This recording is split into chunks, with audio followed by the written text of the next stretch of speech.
New Canada unemployment rates for LMIAs effective April 4. On April 4, 2025, the latest quarterly list of census metropolitan areas was released, detailing where low-wage labor market impact assessments will not be processed due to unemployment rates hitting 6% or higher.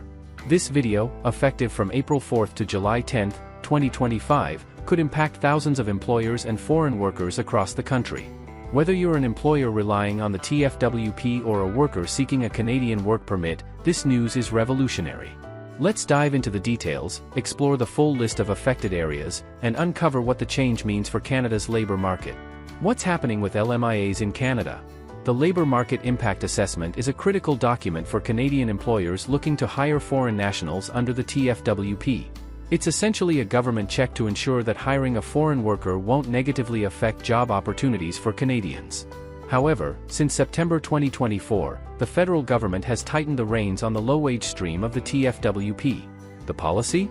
If a CMA is an urban area with a population of at least 100,000 and has an unemployment rate of 6% or higher, low-wage LMIA applications are off the table.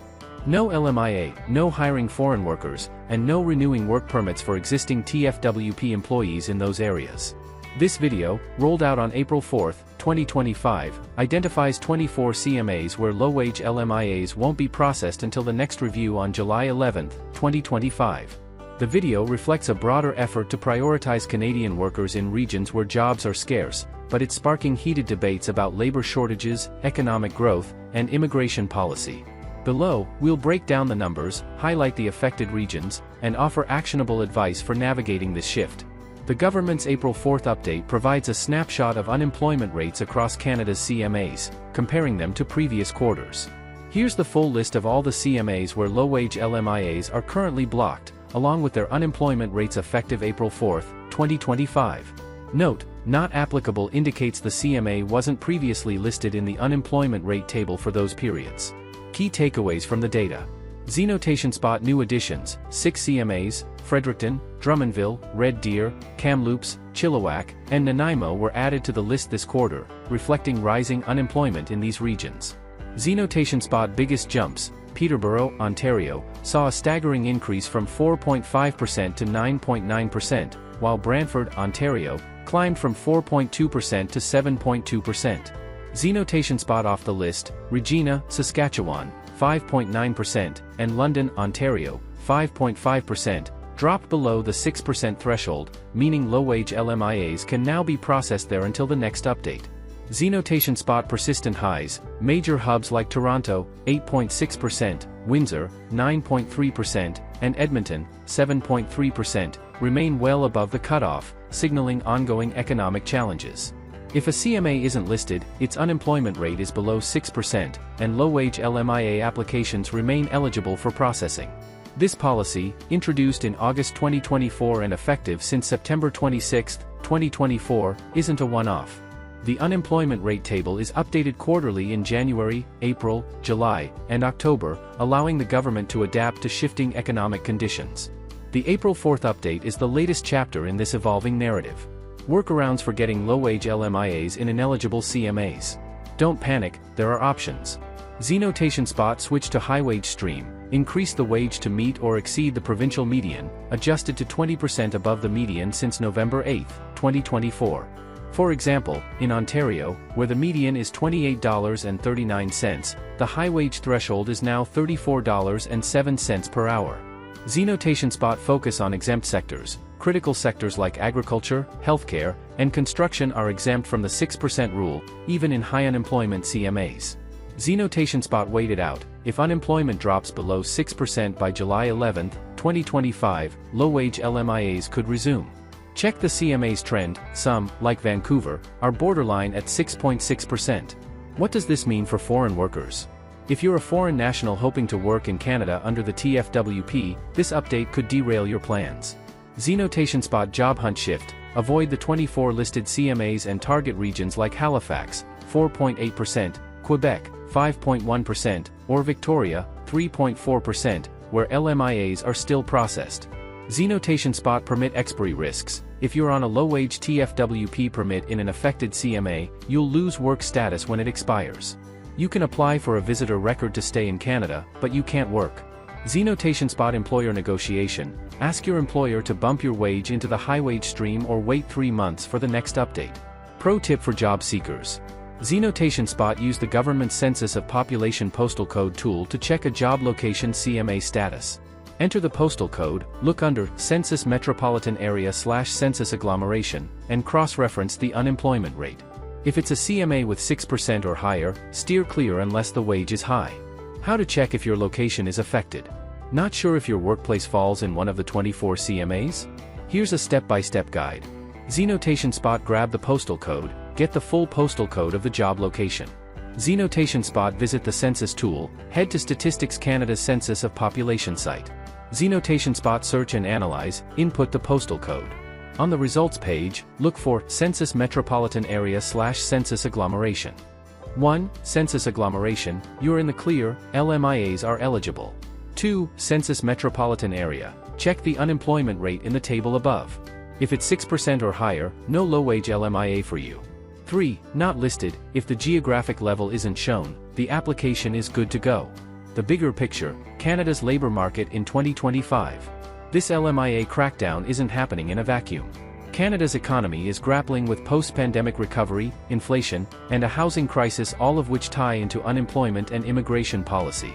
The 6% threshold isn't arbitrary, it's a signal of economic distress in urban centers. Take Toronto, 8.6%, or Windsor, 9.3%. These cities are struggling with job losses in manufacturing and tech, pushing unemployment higher. Meanwhile, rural areas and smaller cities, often classified as census agglomerations, remain open for low-wage LMIAs, suggesting a government push to redistribute labor demand. Critics argue this could widen urban-rural economic gaps, while supporters say it protects Canadian workers where they need it most. Your action plan, employers and workers. For employers, audit your locations, check every worksite's postal code against the CMA list. Z-Notation Spot. Rethink wages. If you're in an affected CMA, calculate the cost of moving to high-wage LMIAs versus hiring locally. Z-Notation Spot. Leverage exemptions. If you're in healthcare or agriculture, highlight this in your application. Exemptions are your lifeline. For workers, target safe zones. Focus your job search on CMAs below 6%, think Victoria, Saskatoon, or Halifax. Z-Notation Spot. Talk to your boss. If your permit's expiring, ask about wage increases or relocation to an unaffected area. Z-Notation Spot. Plan B. Research visitor records or other visa options if your TFWP status is at risk. What's next? This change isn't just policy jargon, it's a seismic shift affecting businesses, workers, and Canada's global reputation as a land of opportunity. Are employers in Toronto and Vancouver doomed to labor shortages? Will foreign workers leave the country for greener pastures? Express Entry update. Getting foreign work experience and other ways to speed up your road to Canadian permanent residence. As a foreign national in Canada, there is no better news than getting an invitation to apply for permanent residence through an Express Entry draw. About a month ago, the Immigration, Refugees and Citizenship Canada refreshed its targets for getting PR or citizenship through family reunification with the Parents and Grandparents program. Thankfully, IRCC has also cut the threshold for health insurance under the Super Visa to help reunite more families with Canadian citizens and permanent residents. If these programs are out of your reach, it pays to think about the ways to chalk a higher score on the comprehensive ranking system. After all, if you hit the cutoff CRS points, you are likely to get invited to apply for PR via an Express Entry program. Off the back of that, one thing most foreigners do not know is that getting foreign work experience is akin to speeding up your road to Canadian PR. For most people, this is as easy as moving back to your home country to put in some work hours ahead of your application. First up, what's the comprehensive ranking system? Like most G7 countries, Canada uses a bevy of scoring systems pretty much across its government and provincial vertical to gauge risk, eligibility, and qualifications. The Financial Consumer Agency of Canada, for example, encourages banks and financial institutions to use a FICO score to rate applicants for loans and lines of credit. Gaming regulators like the Alcohol and Gaming Commission of Ontario, on their end, carry out a multi-prong eligibility assessment for providers applying to supply money-based or free casino games and sports betting. The same goes for the comprehensive ranking system under the IRCC. This is a 1,200-point scoring system that helps skilled workers immigrate to Canada through Express Entry draws. As a foreigner after a worker visa, permanent residence, or better yet, citizenship, racking up your CRS score is an end-all be-all. You cannot change things, such as your age, worth up to 110 CRS points, but you can build up your score on grounds like education, work experience, and provincial nomination. Going home to get more CRS points tied to work experience. Many foreign nationals in Canada do not realize that heading back home could be a hidden blessing for their PR chances. Foreign work experience can add up to 50 points to your CRS score under what IRCC calls the skill transferability factors. These extra points often make the difference between getting an ITA or waiting for the next draw. Let's look at a real example to see how this works. Meet Nita, a 28-year-old marketing specialist with a bachelor's degree who scored CLB 9 on her English test. After studying in Canada, she worked for 2 years on her PGWP. Her CRS score hits 482 points, which doesn't cut the mustard in recent draws that call for well above 500. When her PGWP expires, Nita returns to Delhi and lands a job in her field. After 2 years of working there, she recalculates her CRS score. Now she has those extra points for foreign work experience combined with her Canadian education and work history. Her new score is 532 points, which is plenty to get her on the next ITA list. In case there are many qualified candidates and she won't get on the next ITA list, at least her new score serves as a godsend tiebreaker. It's a no-brainer that you need to leave Canada to perk up your CRS points based on foreign work experience. Of course, you can go to any country that is willing to accept and hire you. But the chances that you will land a job sooner and gain more experience in your home country are higher. The catch here, and it is a big one, is that foreign work experience must be skilled.